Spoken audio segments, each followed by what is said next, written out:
मित्रों नमस्कार। आज मैं हूँ, ये गणेशगढ़ गांव है और ये हमारे साथ गणेशगढ़ गांव के किसान हैं, वीर सिंह हैं, नत्थू हैं और आपको क्या नाम? जमुना दास जी हैं। देश के किसान जो खेती करते हैं और खेती में अनेकानेक समस्याओं से रोजाना रूबरू होते हैं, क्योंकि मुझे मालूम है और आपको भी मालूम है कि खेती इतनी मुश्किल में है कि कोई भी फसल बो, आपको रासायनिक उर्वरकों की ज़रूरत है। बिना रासायनिक उर्वरकों की खेती नहीं हो सकती, आज की तारीख में किसानों का ये मानना है। फिर फसल जब उगती है तो कीट और बीमारियों के प्रकोप का भी है, उसके लिए फंजीसाइड, इंसेक्टिसाइड का भी तमाशा है। इसके बावजूद भी कई बार किसान बहुत ढेर सारे कृषि निवेश यानी रासायनिक उर्वरक और पेस्टिसाइड डालने के बावजूद भी उसकी फसल में परेशानी बनी रहती, यानी कि कीड़ा दवाई भी डालता रहा और कीड़ा भी लगा रहा, फफूंदनाशक भी डालता रहा और बीमारी भी नहीं गई, ढेर सारे फर्टिलाइज़र भी डाले तब भी पैदावार ठीक नहीं मिली। इसी दरमियान जब एक तरफ ये भी चल रहा है, रासायनिक खेती तो देश का किसान कर ही रहा है, साथ साथ एक विषय आ रहा है प्राकृतिक खेती का। चूँकि वर्तमान में जो खेती के तौर तरीके हैं, कोई माने या ना माने, उससे किसान परेशानी में है, संकट में है और उपभोक्ता, क्योंकि कृषि उपज खाना है, हम कहते हैं कि बिना भोजन के तो काम चल नहीं सकता, तो भोजन के लिए हमें खेती करनी पड़ेगी और खेती हम ज़मीन में करेंगे। अगर ज़मीन ठीक नहीं हुई तो आज देखिए मैं बताता हूँ, मिट्टी, ये मिट्टी है, कहने को ये मिट्टी है, लेकिन ये मिट्टी जीवन है, इसी मिट्टी में हमारा जीवन है। मिट्टी के बिना यहाँ कुछ नहीं है मित्र। ये माँ, धरती को माँ भी कहते हैं, ये माँ जितनी स्ट्रांग होगी, यानी मिट्टी जितनी खूबसूरत होगी, हमारी समस्याएं उतनी कम होती जाएंगी, और ये मिट्टी जितनी खराब होती जाएगी, हमारी समस्याएं उतनी ही बढ़ती जाएंगी। तो जब बात प्राकृतिक खेती की आती है, तो प्राकृतिक खेती में मैं कहता हूँ कि हमें अपनी सॉइल को, अपनी मृदा को, अपने खेत की मिट्टी को सुधारना है। अब है क्या मित्र, ये मिट्टी आज की नहीं है, इस मिट्टी को बनने में करोड़ों साल लग गए। जाने कितनी वनस्पतियां इसमें सड़ गल गई, जाने कितने जीवाणु इसमें पैदा हुए, जाने कितने जीवाणु इसमें मर गए। तो वनस्पतियों के सड़े गले अवशेष और जीवाणुओं के अंश इस मिट्टी में ह्यूमस बढ़ाते हैं। मिट्टी में जितना ह्यूमस बढ़ता जाएगा, मिट्टी उतनी दमदार होती जाएगी, और जैसे जैसे मिट्टी में ह्यूमस कम होता जाएगा, मिट्टी हमारी कमज़ोर होती जाएगी। तो इस मिट्टी को ठीक करना है। और इस मिट्टी के बारे में क्या कहा गया है कि ये मिट्टी ही शिव का स्वरूप है, और एक दृष्टांत है पौराणिक कथाओं में कि समुद्र मंथन के बाद जो विष निकला था वो भगवान शिव ने पिया था, ये मिट्टी ने ही वो विष पिया था। विष का मतलब है, इंडिकेशन इस कहानी के पीछे ये है कि इंसान, किसान, हम सारे के सारे लोग जो अपना रेजिड्यू है या जो हमारे लिए पॉइजन, जहर के समान वस्तुएं हैं, कूड़ा करकट है, फसलों के अवशेष हैं, अपना और पशुओं का मलमूत्र, वो इस जमीन में डालना चाहिए। ये शिव ने कहा है, आशीर्वाद दिया है कि तुम हमको जितना भी अवशेष, जितना भी जैव पदार्थ डालोगे ना, कचरा, अपनी उपयोग, जो आपके उपयोग का नहीं, वो अगर हमको देते रहोगे तो मैं उसको रिसाइकिल करके आपको लौटाता रहूँगा। तो एक प्रकार से ये ज़मीन एक इंडस्ट्री है, मानव जीवन की खुशियों का कारखाना है ज़मीन। कालांतर में क्या हुआ मित्र, 1960 के दशक में हमारे देश का ब्रिटिश पीरियड में कुछ नीतियां ऐसी गड़बड़ रहीं, चाहे टैक्स वसूली की रही हो या कोई भी रही हो, बहुत सारे विषय हैं। ब्रिटिश पीरियड में हमारे देश की कृषि धीरे धीरे खराब होने लगी थी। मुगल पीरियड में जाएंगे, ब्रिटिश के आने के पहले जब जाएंगे तो देखेंगे 17वीं शताब्दी तक हम सोने की चिड़िया कहलाते थे। और एक गाना था, मेरे देश की धरती सोना उगले उगले हीरे मोती।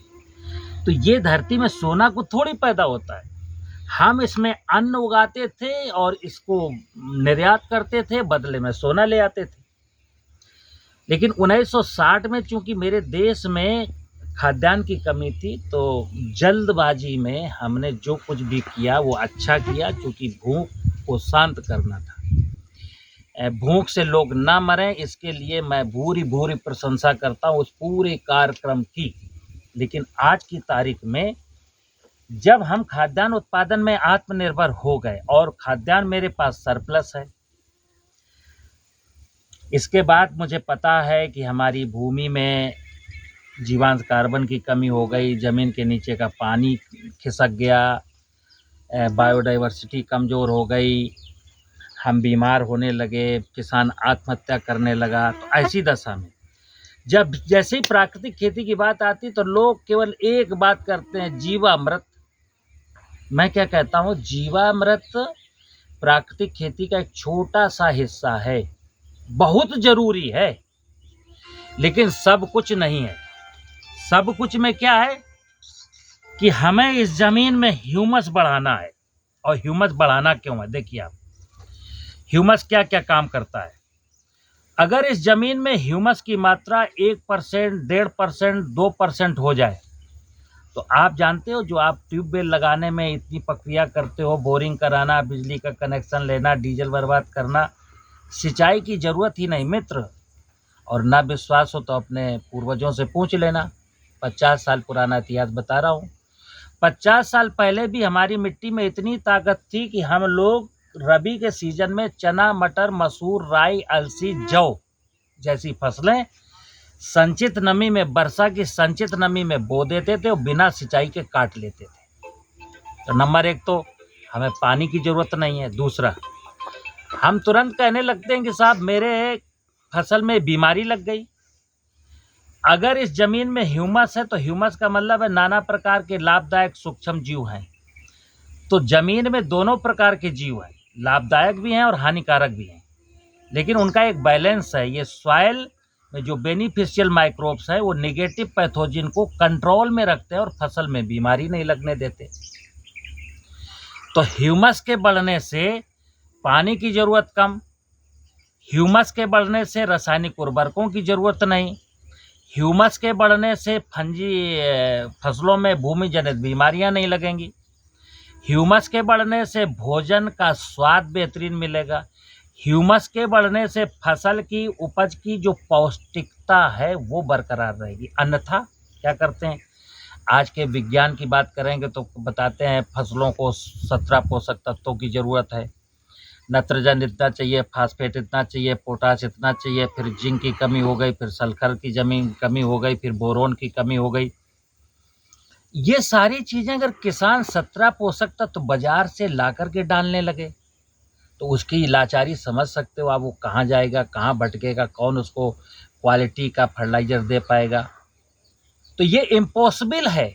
मतलब इस ज़मीन की भूख को मिटा पाना बाजार की दम पर, यानी बाजार से ज़मीन का पेट भरेंगे, बिल्कुल इम्पॉसिबल है, बिल्कुल झूठ है।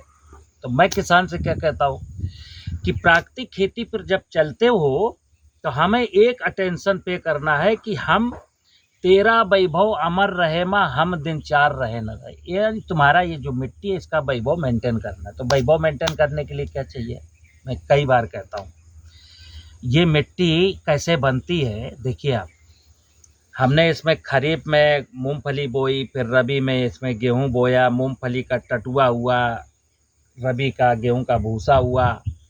अगर मेरे पास पर्याप्त मात्रा में जानवर हैं और जानवरों ने मूंगफली का टटुआ खाया है और गेहूं का भूसा खाया है, वो गोबर करेंगे, गोबर को डिकम्पोज करके आप खेत में ले आएंगे।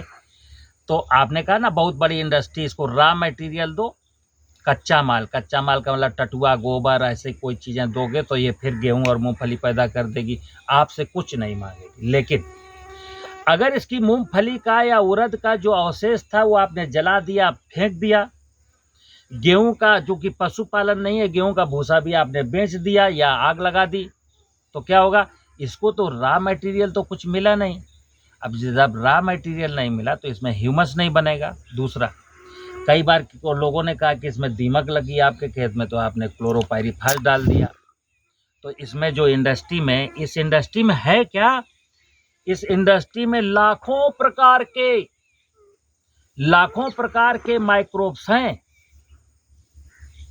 और वो लाखों प्रकार के माइक्रोब्स जो ये फसल अवशेष है ना, मतलब खरपतवार, फसलों के अवशेष, पशुओं का मलमूत्र, हम लोगों का मलमूत्र, उसको इस इंडस्ट्री में मैंने कहा कि ये रॉ मटेरियल चाहिए, रॉ मटेरियल को प्रोसेस करके ह्यूमस में कन्वर्ट करने की एक जो मैकेनिज्म है, वो मैकेनिज्म है माइक्रो ऑर्गेनिज्म, केंचुआ, दीमक, ऐसे जो जीव जंतु हैं, जमीन में नाना प्रकार के जीव जंतु हैं।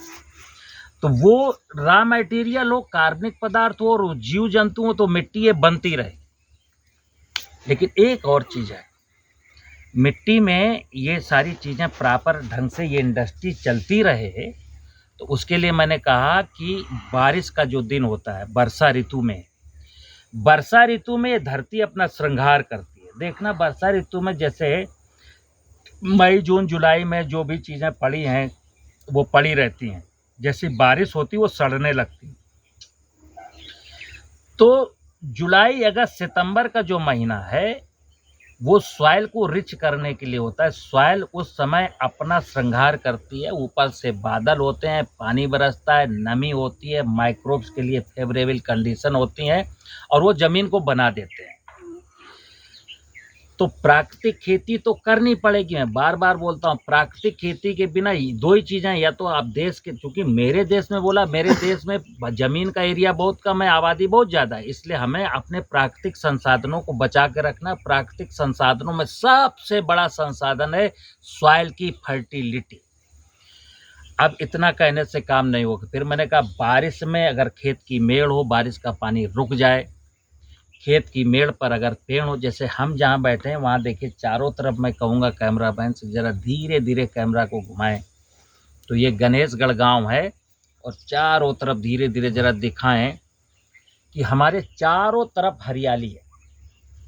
और ये गणेशगढ़ गांव एक्चुअली सन 2004 में जैविक गांव के रूप में बन चुका था।